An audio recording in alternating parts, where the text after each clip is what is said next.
નમસ્કાર. મોટા નેતાને કરશે ઘર ભેગા.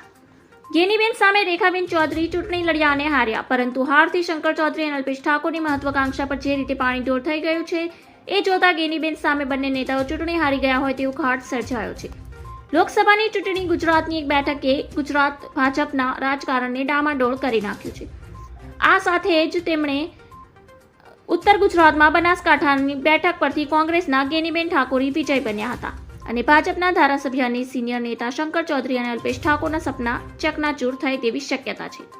ભાજપના ઉમેદવાર રેખાબેન ચૌધરી અને શંકર ચૌધરી એક ચૌધરી સમાજના હોવા છતાં તે રેખાબેનને જીતાડી શક્યા ન હોવાથી પાર્ટીમાં એવો મેસેજ ગયો છે કે ચૌધરી સમાજ પર શંકર ચૌધરીની પકડ રહી નથી.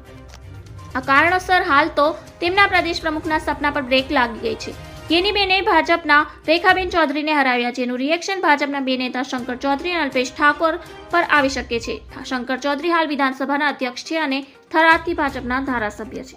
ધન્યવાદ. જય